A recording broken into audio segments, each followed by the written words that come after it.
4 বছরের সম্পর্ক, 15 বছরের সংসার, 19 বছর একটা মানুষের সাথে সংসার করার পরে আপনি যদি আপনার প্রিয় মানুষের কাছ থেকে শুনেন তোমার প্রতি আমার কোনো ফিলিংস নাই, আমি শুধুমাত্র আমার সন্তানের জন্য তোমার সাথে আছি, একটা আবার চিন্তা করে দেখুন তো, এই কথাটা শোনার পর একজন নারী কেমন ফিল করে?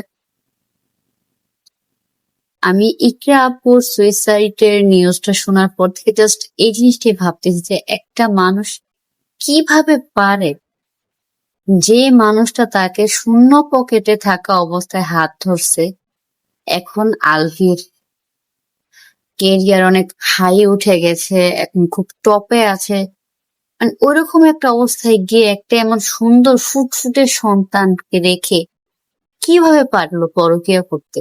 এই মেয়েটার হাত ছেড়ে দিয়ে, যে মেয়েটা তার সাথে শুরু থেকে ছিল, মানে কিভাবে পারে? আসলে এখন মনে হয় যে লাভ ম্যারেজও ভালো না, অ্যারেঞ্জ ম্যারেজও ভালো না, কারণ ভালোবেসে বিয়ে করার পর যদি শেষ পরিণতি মৃত্যু হয় তাহলে এটা আবার কেমন ভালোবাসা? স্ত্রী মারা গেছে শোনার পরেও একটা বারের জন্য তাকে শেষবারের মতো দেখতে আসলো না, তার কবরে এক মুঠো মাটি পর্যন্ত দিতে পারলো না। এই মানুষ কি আদেও ভালোবেসেছিল আপুটাকে? আমার তো সেটা মনে হয় না। যদি ভালোবেসে থাকতো তাহলে এভাবে শেষবারের মতো না দেখে পারতো? জানে আর কখনো দেখা হবে না, মরার পরে দেখা হবে কিনা সেটাও সন্দেহ। এত কিছু জানার পরও একটাবার দেখতে আসলো না? নেপাল থেকে বাংলাদেশে আসতে কি খুব বেশি সময় লাগে? আসলে কি আলভি, আপনি অভিনয় খুব ভালো করেন ঠিক আছে, কিন্তু আপনি তো আপনার রিয়েল লাইফের ক্যারেক্টারটাই ভালো করে প্লে করতে পারেন নাই। না আপনি একজন ভালো বাবা হতে পারলেন, না ভালো একটা স্বামী হতে পারলেন।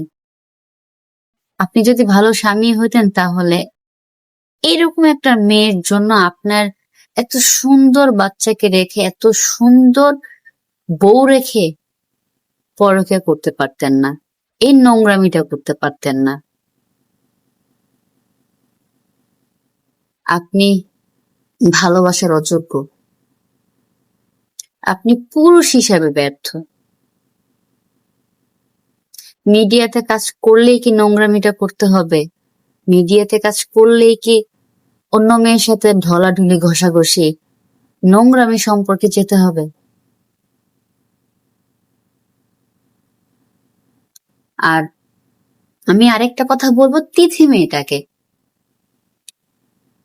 তুই কিভাবে পারলি এরকম একটা সুন্দর সংসারটা নষ্ট করতে? কিভাবে? একটা আবার বুক কাঁপলো না?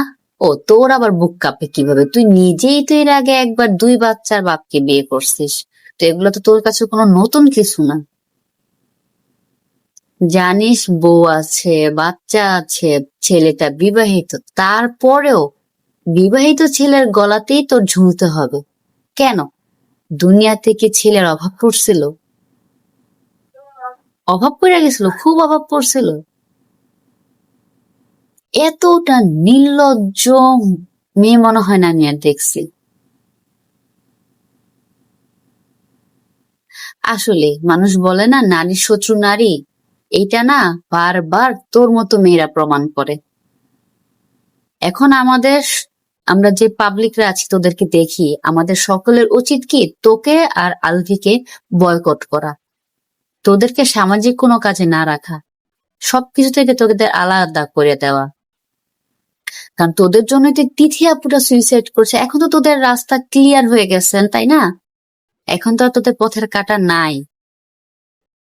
একটা বার চিন্তা করলি না বাচ্চাটার কি হবে, ছোট বাচ্চাটা? আর আলফি তুমি, এই ছোট বাচ্চাটা কি কোনোদিন তোমাকে প্রশ্ন করবে না আমার মা কেন মারা গেল?